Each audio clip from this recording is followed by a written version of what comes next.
सकता है। बहुत बहुत धन्यवाद देते हैं। श्री कुलदीप सिंह जी, कुलदीप जी।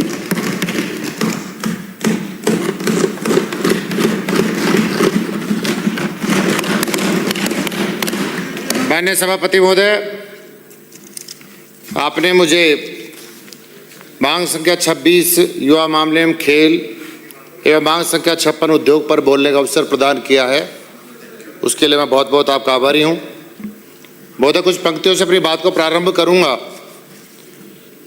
संस्कृति हमारी पहचान है, विकास हमारी उड़ान, दोनों को साथ लेकर आगे बढ़ रहा है राजस्थान। रेत की धरती पर भी सपने हरे हो सकते हैं, सही नीति और नियत से नतीजे सुनहरे हो सकते हैं। राजा प्रजा सुखम प्रजा हितम, अर्थात शासक का सुख प्रजा का सुख है तथा हित भी प्रजा के हित में नीत है। माननीय सभापति महोदय, प्रदेश के लोकप्रिय मुख्यमंत्री माननीय भजनलाल शर्मा जी राजस्थान को प्रगति के पथ पर लगातार बढ़ाने का प्रयास कर रहे हैं और आज जिस विषय को लेकर मैं खड़ा हुआ हूं, हमारे प्रदेश के उद्योग एवं खेल मंत्री माननीय राज्यवर्धन सिंह जी राठौड़ भी सदन में विराजमान हैं और जिस विभाग की मैं बात करने वाला हूं, ये खेल मंत्रालय भी आपके पास, भारत सरकार में भी आप मंत्री रहे और राजस्थान के नहीं पूरे देश के खेल ठीक प्रकार से पहचानने का आपने बहुत नज़दीक से प्रयास किया है और शोम्बे खिलाड़ी के रूप में देश की लोकसभा और राजस्थान की विधानसभा में आकर और युवाओं का नेतृत्व करने का काम भी आपने किया है।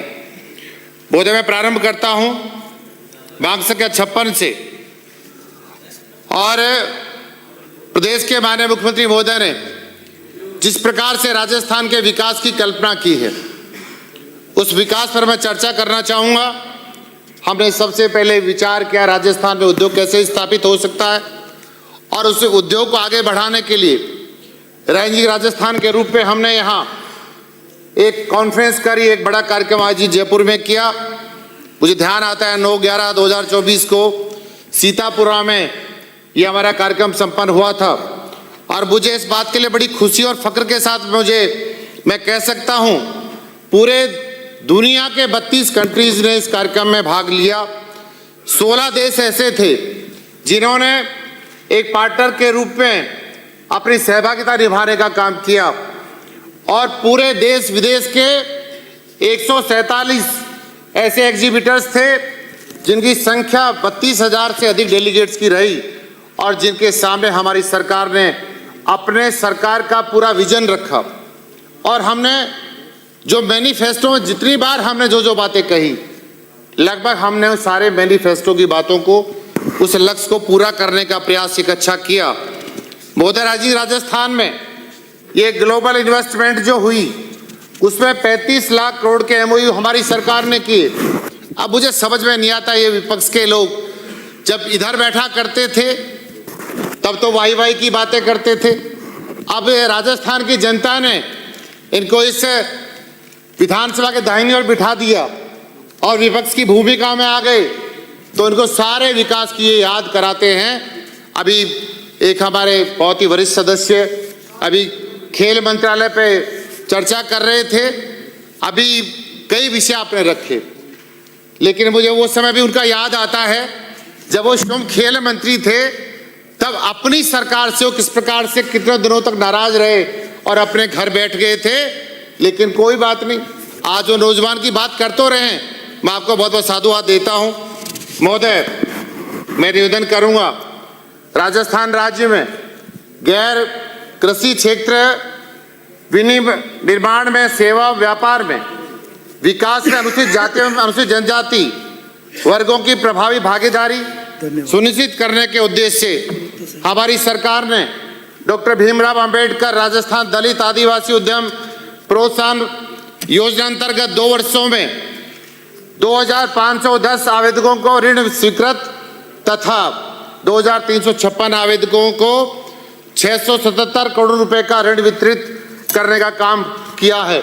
ऐसा ही नहीं हमने एक वर्ग के लिए काम किया, सभी जातियों को साथ लेकर हमने और सभी भाइयों को साथ लेकर हमारी सरकार ने विकास को आगे बढ़ाने का प्रयत्न किया है।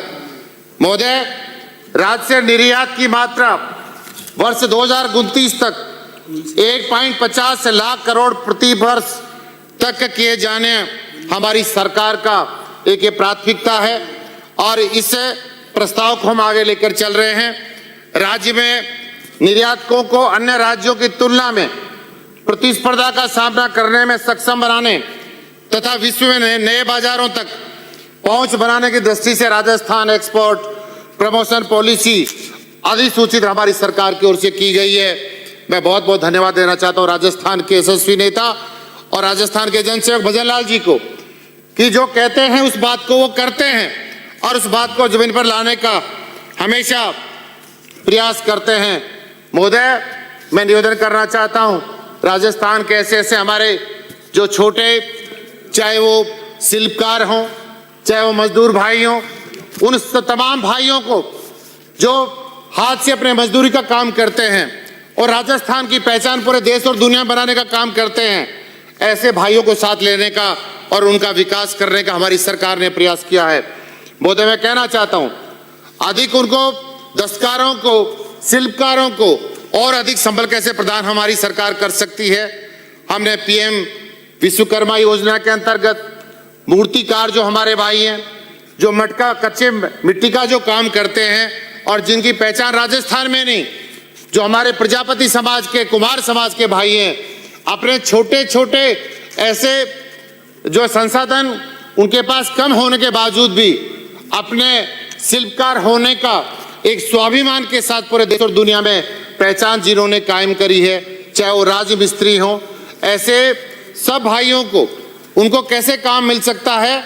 और जब वो ऋण लेते हैं उसमें हमारी सरकार ने 5% ब्याज में कमी करके और मात्र 2% अतिरिक्त ब्याज अनुदान दिए जाकर हमारी सरकार ने उनको सहयोग करने का काम किया है। ये राजस्थान के मुख्यमंत्री और हमारी सरकार का विजन है। हमने कहा ना, हमें जिस प्रकार से हमारा विजन होता है वैसे ही हमें एक अच्छे ध्येय के साथ काम करते हैं। और महोदय, मैं निवेदन करना चाहता हूं 2 वर्षों में 2.14 लाख लाभार्थियों को प्रशिक्षण प्रदान किया गया है तथा 53,552 लाभार्थियों को ऋण हमारी सरकार ने उपलब्ध कराया है। ये हमारी सरकार का विजन है और हमारी सरकार इस विजन को आगे लेकर चल रही है। महोदय, मैं कुछ आंकड़ों के साथ अपनी बात को प्रस्तुत करना चाहता हूं। हमारे प्रतिपक्ष के साथ ही कहते रहते हैं, मैंने कहा ना, विपक्ष को अपनी बात को उठाने का पूरा अधिकार उठाना भी चाहिए, लेकिन अपनी अपनी तारीफ करते रहते हैं। आपके सरकार में आपने क्या किया? एक विषय बड़ा गंभीर विषय था जिस पर मैं बोलना भी चाहता था, लेकिन मैं सदन की गरिमा को ध्यान में रखकर अपने बीच में खड़ा होना नहीं चाह रहा था। लेकिन महोदय, निवेदन करना चाहता हूं, ऐसे कई बड़े सेंसिटिव राजस्थान के आते हैं, जैसे आपके जेजेएम के बहुत सारे ऐसे बिंदु आए, पानी को लेकर बड़ी समस्या थी, लेकिन ये शो में बता नहीं पाए। लगातार हमसे पूछते रहते हैं कि आपने अब तक जेजेएम में कितना काम किया, लेकिन मैं इनसे पूछना चाहता हूं, एक बार बड़े से बड़ा विद्वान व्यक्ति इस राजस्थान के इस सदन में, इस राजस्थान के मंदिर में आपकी सरकार के कार्यकाल का आप जेजेएम का यदि पूरा आंकड़ा बता दो और आप ये बता दो कि हमारा कोई इस प्रकार का प्रस्ताव था, हमने ग्राम पंचायतों से अपनी बात को पूछा था, हमने कोई रोड मैप बनाया था। महोदय, कोई काम नहीं किया और जेजेएम जैसी योजना को इस प्रकार से भ्रष्टाचार के जाल में फैलाकर राजस्थान को बर्बाद करने का इन लोगों ने काम किया। मैं इनसे यह भी कहना चाहता हूं, एक बार एक दिन की चर्चा इस सदन में आप बैठकर कर लो हमारे साथ कि जेजेएम में आप लोगों ने क्या किया। और राजस्थान की जनता इस विषय को लेकर भी परेशान है।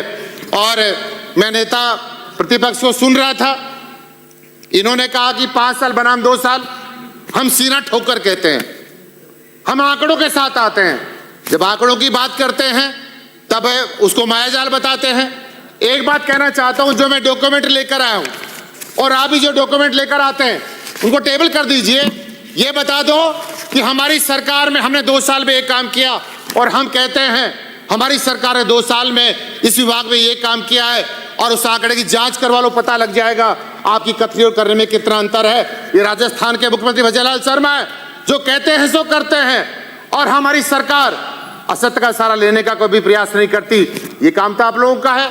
आपने बहुत लंबे समय तक राजस्थान में राज किया, आपने देश की पार्लियामेंट में बहुत लंबे समय तक राज किया है, लेकिन मैं कहना चाहता हूं आपके हमेशा कथनी और करने में बड़ा अंतर रहा है। महोदय, मैं हमारी सरकार की बात करना चाहता हूं और मैं ये डॉक्यूमेंट भी टेबल करूंगा। इनको पता होना चाहिए आपने क्या किया और हमने क्या किया। हमने उद्योग क्षेत्र में राजस्थान के उद्योग को आगे बढ़ाने का प्रयत्न किया, और मैं कहना भी चाहता हूं माने राजस्थान में हमारी सरकार ने 2 वर्ष में 31 रिको उद्योग स्थापित करने का हमारी सरकार ने काम किया, और आपने 2 साल में कितने किए? मात्र 16। अब आप अपने 2 साल के कार्यकाल के आंकड़े उठा कर ले आना, हमें हमारा ज्ञानवर्धन कर देना।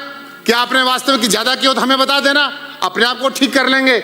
लेकिन ये तथ्यात्मक रिपोर्ट है महोदय, इनको केवल भाषणबाजी में और केवल अखबारों की सुर्खियों में अपना नाम बटोरने के लिए काम करते हैं। महोदय, निवेदन करना चाहता हूं, राजस्थान में रिको द्वारा आवंटित औद्योगिक भूखंड हमने 2 साल में किए 2453, इनकी सरकार ने मात्र किए 2 साल में 1585। अब हम तो कहेंगे ना कि आपने 5 साल में जो काम नहीं किया, हमने 2 साल में काम किए हैं। और महोदय, निवेदन करना चाहता हूं, औद्योगिक क्षेत्रों में कुल खर्चा हमारी सरकार ने 2007 करोड़ रुपए खर्च किए, और 2 साल में कांग्रेस सरकार ने, विपक्ष की जो सरकार जो बार बार चर्चा करते हैं, मात्र 705 करोड़ रुपए खर्च किए। अब तुलना कर लीजिए, 40% में भी ये लोग नहीं है। और इस बात का अंदाजा इस बात से आप लगा सकते हैं कि सदन हमारा चल रहा है, मैं उसी विषय पे आ रहा हूं। सदन चल रहा है, राजस्थान की जनता ने कुछ मैंडेट तो आप लोगों को भी दिया, लेकिन मुझे दुर्भाग्य के साथ कहना पड़ा सभापति महोदय, मात्र इनके 4 सदस्य इस सदन में विराजमान है। इससे ज्यादा राजस्थान की तकदीर ये लोग क्या बदल सकते हैं? जिन लोगों ने तो चुनकर भेजा है, जितनी संख्या इनकी है, पता नहीं कहां पर कहां घूम रहे हैं। मुझे तकलीफ होती है जिस राजस्थान की जनता जिस कल्पना के साथ, जिस राजस्थान के विकास को लेकर भेजती है, उस जनता के सम्मान करने का काम भी ये प्रतिपक्ष के लोग करना नहीं चाहते। आएंगे, भाषण देकर चले जाएंगे, ये बड़ा दुर्भाग्य है, लेकिन ये अपनी जाने। महोदय, निवेदन कर रहा था, राजस्थान में सूक्ष्म लघु एवं मध्यम उद्योग के लिए हमारी सरकार ने 11,16,312 जो है MSME में टोटल हमने खर्च किया, और इस सरकार ने 2 साल में मात्र कितना खर्च किया? 2,13,757। यानी इनकी संख्या अगर मैं तुलनात्मक बात करता हूं तो कहीं हमसे बहुत पीछे रहे। माननीय सभापति महोदय, सूक्ष्म लघु उद्योग में हमारी सरकार ने 26,860 करोड़ रुपए खर्च किया, और इनकी सरकार ने मात्र 2 साल में, खैर थोड़ा सा कि इनका ठीक ठाक सो रहा है, 26,315 करोड़ रुपए इनकी सरकार ने खर्च किया है। लेकिन 5 साल में इनकी हालात जो रही है वो समझ से परे है। महोदय, मैं निवेदन करना चाहता हूं कि ऐसे क्षेत्र से आता हूं जिस विधानसभा का नाम, क्षेत्र का नाम भी विराटनगर है, जहां राजा विराट की धरती, जहां पर ना उद्योग है, ना वहाँ टूरिज्म के बहुत सारे वहाँ वैक्यूम है। टूरिज्म का बढ़ावा यदि इस सेक्टर में मिलता है तो मेरा मानना है कि इस सेक्टर का विकास होगा। लेकिन मैं ऐसी पूरी कंप्लीट हमारी बेल्ट आती है जहाँ पर किसान, खेत खलियान, मजदूर भाइयों की धरती है, जहाँ पर एक बड़ा उद्योग नहीं है, छोटे छोटे उद्योग से काम चलता है। मैं उस पर भी आना चाहता हूँ। महोदय, इनकी सरकार ने हमारे यहाँ भीलवाड़ी क्षेत्र एक आता है जिसमें औद्योगिक क्षेत्र की स्थापना करने की बात कही थी, लेकिन इनकी सरकार चली गई। इनकी सरकार ने उस पर काम ही नहीं किया था, ना कोई DPR तैयार किया, ना कोई प्लानिंग था इनका। इस कारण से वो काम आगे बढ़ नहीं पाया। महोदय, मैं सरकार से मांग करता हूं, हमारे प्रदेश के मुख्यमंत्री माननीय भजनलाल जी से और उद्योग मंत्री जी से मैं आग्रह करता हूं कि हमारे क्षेत्र में एक हमारा लाडागाबास का गांव, जो हमारे पास भूमि काफ़ी बड़ी मात्रा में हमारे पास है, और साथ साथ जो भीलवाड़ी का क्षेत्र है, जो विधानसभा के कई भूभागों में जो मैं समझता हूँ अलग अलग प्रकार से उस विधानसभा की पहचान होती है। तो मेरा मानना है अगर 2 उद्योग हमारे स्थापित होंगे तो हमारे वहाँ उद्योग क्षेत्र में एक कुछ संभावना नौजवान को आगे बढ़ने की मिलेगी। और वैसे मैं कह सकता हूं, हिंदुस्तान का विकास किसान को मजबूत करने से, मजदूर को मजबूत करने से, हमारे नौजवान को मजबूत करने से होता है। और मेरा मानना है कि हमारे भारत की सरकार, देश के प्रधानमंत्री नरेंद्र मोदी जी की प्रेरणा से हमारी सरकार ने लगातार नौजवान को राजस्थान में रोजगार देकर एक इतिहास लिखने का काम किया है। वो कहते हैं ना भूतो ना भविष्यति, राजस्थान के इतिहास में एक नाम लिखा जाएगा और उस वो नाम होगा प्रदेश के जनसेवक भजनलाल शर्मा जी के। राजस्थान के बहुत बड़ी संख्या में नौजवान को रोजगार देने का हमारी सरकार ने काम किया। महोदय, मैं बात कर रहा था हमारे सेंटर ऑफ एक्सीलेंस जयपुर में, जो हमारे अभी माननीय विपक्ष के साथी कह रहे थे कि आप लोगों ने नौजवान के लिए क्या क्या काम किया। मैं उनका ज्ञानवर्धन तो नहीं कर सकता, लेकिन मैं अपने शब्दों के माध्यम से उनको बताना चाहता हूं। सेंटर ऑफ एक्सीलेंस जयपुर में 100 करोड़ की लागत से बिल्कुल हाईटेक तरीके से centre of excellence for sports की स्थापना हमारी सरकार ने बजट में घोषणा करी है। ये बहुत बड़ा बजट मैं मानता हूं कि सरकार ने दिया है। और राजस्थान के नवीनतम बजट 2026-27 में भी खेलों को प्राथमिकता देते हुए प्रस्तावित महाराणा प्रताप विश्वविद्यालय में खेल बुनियादी ढांचे का विकास करने के लिए 100 करोड़ का प्रावधान रखा है। मैं प्रदेश के माननीय मुख्यमंत्री जी और हमारे खेल मंत्री जी को बहुत बहुत साधुवाद देता हूं कि आपने एक नौजवान के विकास के लिए अच्छी समझ के साथ ये इतना बड़े अमाउंट देकर राजस्थान के नौजवान का विकास करने के बारे में विचार किया है। मैं महोदय निवेदन करना चाहता हूं, मिशन ओलंपिक 2028 में जो पेरिस में ओलंपिक के बाद राज्य के 50 प्रतिभाशाली युवाओं को विश्व स्तरीय प्रशिक्षण देने के लिए हमारी सरकार ने शुरुआत करने का एक लक्ष्य निर्धारित किया है। महोदय, मैं ऐसे क्षेत्र से भी आता हूं जहां पर खिलाड़ियों का उद्गम होता है। पहले ओलंपिक में मेरे ही के गांव के माननीय श्री राम सिंह शेखावत जी हमारे देश के लिए पहला गोल्ड मेडल जीतकर लाए थे। उस गांव से मैं आता हूं। हमारे सतीश शर्मा जो नौकायान में हमारे हिंदुस्तान का मिट्टी का लाल, जिसने मेडल जीतकर हमारे देश का गौरव बढ़ाने का काम किया, वो उसी कॉन्स्टिट्यूंसी का मैं जनसेवक होने का मुझे जो है अवसर मिला है। साथ ही हमारे ऐसे बहुत सारे खिलाड़ी हैं। बास्केटबॉल में भी हमारे मेरे गांव के खिलाड़ी जयराम जाट, जिन्होंने पूरे दुनिया में हमारे देश का नाम बढ़ाने का काम किया। ऐसे बहुत सारे खिलाड़ी हैं। लेकिन महोदय, निवेदन करना चाहता हूं, मैं हमारी सरकार और भारत सरकार ने लगातार हमारे ऐसे खिलाड़ियों को, हमारे सब खिलाड़ियों को प्रोत्साहित करने का काम किया। और इसी बजट में हमारी सरकार ने खेलों को बढ़ावा देने के लिए चलो राजस्थान गेम्स में एक हमारी सरकार भजनलाल शर्मा की सरकार ने अच्छा काम किया है। इससे मेरा मानना है राजस्थान के नौजवान का विकास होगा, राजस्थान का विकास प्रगति के पथ पर चलेगा। और महोदय, राजस्थान यूथ गेम्स में खेलो इंडिया की तर्ज पर पंचायत स्तर पर राजस्थान यूथ गेम्स का आयोजन हमारी सरकार करेगी। उसके लिए 50 करोड़ का बजट हमारी सरकार ने रखा है। मेरा मानना है सभापति महोदय, ये राजस्थान का ही विकास है। मैंने कहा राजस्थान के नौजवान का विकास होगा तो हमारे हिंदुस्तान का विकास, जो खेत और खलिहान से होकर निकलता है, जो आखिरी पंक्ति में जो व्यक्ति बैठा है उसको सरकार की योजनाओं का लाभ मिलता है, तो हिंदुस्तान में हमारे हिंदुस्तान के साथ साथ हमारा प्रदेश भी विकास के पथ पर चलेगा।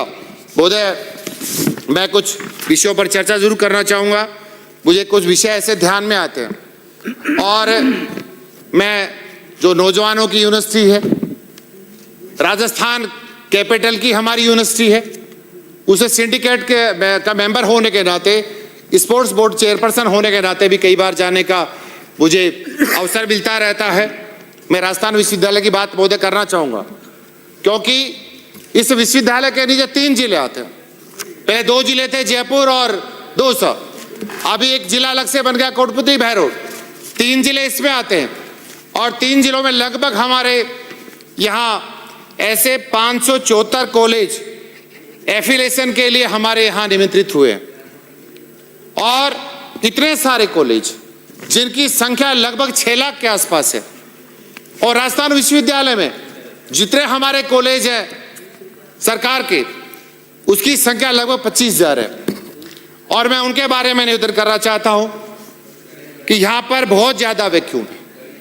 पता नहीं ये विपक्ष के साथी इतने लंबे समय तक सरकार में रहे, आपको तो बिल्कुल, मैं कभी कभी सुनता हूं, और मैं जब नेता प्रतिपक्ष को सुन रहा था तो ये कह रहे थे कि वो भी हमारे पाइपलाइन में था, ये काम भी हमारा था, रोजगार देने का काम भी हमारी सरकार का था, किसान का भला करने की बात तो भी आपकी सरकार ने किया। मैं सोचने लग गया, मुझे आश्चर्य हो रहा था कि वर्तमान में जो राजस्थान की सरकार जो हमारे एम्प्लॉइज को तनख्वाह देती है, ये भी आप ही का विजन था क्या? अगर आपसे काम नहीं हो तो कोई बात नहीं, आप धन्यवाद नहीं दे सकते तो कोई बात नहीं, लेकिन राजस्थान का विकास जब होता है तो मन में कहीं ना कहीं प्रसन्नता तो आपके मन में भी होनी चाहिए कि आपकी सरकार ने अच्छा लगातार काम किया है। और 2 साल का हमने तुलना करी आपके 5 सालों से, आपने राजस्थान पूरे देश के नक्शे पर बात करना चाहूं तो राजस्थान के को जो है आपने बहुत ज्यादा पीछे धकेलने का आप लोगों ने काम किया। ये मेरी मजबूरी इस बात के लिए है कि मुझे 2 विषय पर भी बोलना है। अगर मुझे बहुत सारे सब्जेक्ट में बोलना होता तो आज मेरा बोलने का बहुत सारा मन था कि मैं बताऊं कि आप लोगों ने 5 साल में क्या किया। बहुत निवेदन करना चाहता हूं, राजस्थान विश्वविद्यालय में इतने सारे विद्यार्थी हैं और जितने भी हमारे एफिलिएटेड कॉलेज हैं, इनके सारे विद्यार्थी खेलने के लिए जयपुर विश्वविद्यालय में आते हैं। महोदय, मैं आप लोगों आपके माध्यम से आग्रह करना चाहता हूं हमारे खेल मंत्री महोदय से कि यहाँ हॉकी में काफ़ी गुंजाइश है, एस्ट्रोटर्फ इसमें बनाया जाए। यहाँ पर मैं कई बार भ्रमण करके देखा मैंने, बैडमिंटन और टेबल टेनिस इंडोर जो हॉल है उसमें भी बहुत सारा इसका विस्तार करने की आवश्यकता है। ये बड़े बड़े विषय हैं, वॉलीबॉल, हॉकी, एथलेटिक्स और बास्केटबॉल के परमानेंट यहाँ कॉन्ट्रैक्ट, अच्छे वाले कोच परमानेंट यदि रहेंगे। देखिए, मैं कहूँगा जब तक इंफ्रास्ट्रक्चर पर हम लोग काम नहीं करेंगे तब तक कोई काम बहुत ज़्यादा गति से आगे नहीं बढ़ सकता। इसलिए मैं कहना चाहता हूँ ऐसे अच्छे कोचेज हम हायर करें और हायर करके इन बच्चों को भविष्य को बनाने के लिए, इन लोगों ने तो नहीं किया, विपक्ष का काम तो केवल बोलना होता है, लेकिन हमारी सरकार कुछ करना चाहती है। मैं माननीय खेल मंत्री महोदय से आग्रह करूंगा ऐसे कोचेज को लाकर और यहाँ बच्चों को ट्रेनिंग दिलाई जाए और साथ साथ यहाँ पर एथलीट का ट्रैक बने या कुछ लाइट्स लगे, क्योंकि मैंने कहा राजस्थान में जो आता है जयपुर जरूर आना पसंद करता है। हमारे कुछ ऐसे शहर हैं जिसको लोग बहुत ज़्यादा देश और दुनिया में जिनकी पहचान अलग से है और यहाँ आकर यूनिवर्सिटी में भी आकर घूम कर जाते हैं। इसलिए मैं आपसे कहूँगा कि माननीय सभापति महोदय, सरकार इस बात पर विचार करे और यहाँ पर इस यूनिवर्सिटी के विकास के लिए, नौजवान के विकास के लिए हमारी सरकार निश्चित रूप से मैंने जो विचार रखा है इस विचार पर गौर करके और विश्वविद्यालय के विकास के लिए बात करेगी। और महोदय, मैं साथ साथ निवेदन कर रहा था, हमारे क्षेत्र में जहाँ पर खिलाड़ियों का बहुत बड़ी संख्या में उनकी पहचान हमारे इलाके के साथ साथ पूरे राजस्थान है। माननीय महोदय, 2-3 विषयों पर बात करके अपनी बात को समाप्त करूंगा। मेरे यहाँ बड़े बड़े स्थान हैं, आपके उपखंड मुख्यालय है, पंचायत समिति है, नगर पालिका है, पावटा में बड़ा हमारे खेल मैदान है और साथ साथ विराटनगर बड़ा खेल मैदान है। ऐसे मेरे बैड सेक्टर में बड़ा खेल मैदान है और पड़ोसी हमारी विधानसभा श्यापुरा लगती है जहाँ पर स्पोर्ट्स के बहुत सारे जो वैक्यूम है। और मैं इतना मानता हूँ कि संसाधन के अभाव में ये लोग नौजवान खेल नहीं पाते। इसलिए मैं आपके माध्यम से सरकार से मांग करता हूँ कि श्यापुरा का जो हमारा स्टेडियम है उसका विस्तार हो, हमारे मनोहरपुर का स्टेडियम है उसका विस्तार हो और नए 2 ऐसे क्षेत्र जहाँ पर बहुत बड़ा पूरा किसानी का बेल्ट है और हमारे नौजवान काफ़ी प्रतिभाशाली हैं, जिसमें खेजरोली आता है और साथ साथ अमरसर आता है। तो मेरी सरकार से मांग है कि सरकार इन सभी जो हमारे 7 स्थान मैंने आपके माध्यम से निवेदन किए हैं, इन्हें यहाँ पर खेल स्टेडियम बनाकर नौजवान के विकास में अपनी भागीदारी सुनिश्चित करे।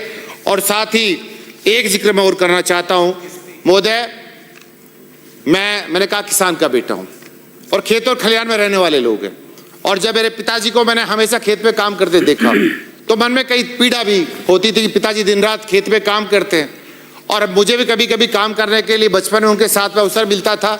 मुझे जहाँ पर मेरा जन्म हुआ है वहाँ पर एक मैड स्थान है जो देश या एशिया की जो सबसे बड़ी अगर कोई मटर की मंडी है तो मेरे मैड कुंडला क्षेत्र में। मैं आपसे मांग करता हूँ, ऐसी मंडी मेरी आतेला में है, ऐसी मंडी मेरी पावटा में है, ऐसी मंडी मेरी विराटनगर में है।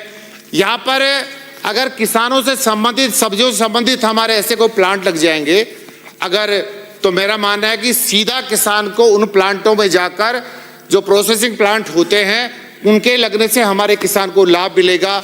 और मैं जिस प्रकार से प्रदेश के मुख्यमंत्री जी राजस्थान के विकास को लेकर चिंतित रहते हैं, मेरा मानना है निश्चित रूप से किसान के घर में जन्मे हैं, किसानी भी आपने की है और किसानों के भले के लिए हमेशा आपने प्रयत्न किया है। ये इन मांगों पर विचार करके और निश्चित रूप से इनकी स्वीकृति प्रदान करेंगे। आपने मुझे बोलने का अवसर दिया, उसके लिए बहुत बहुत साधुवाद, धन्यवाद। भारत माता की जय। रफीक खान जी। हाँ, सभापति महोदय,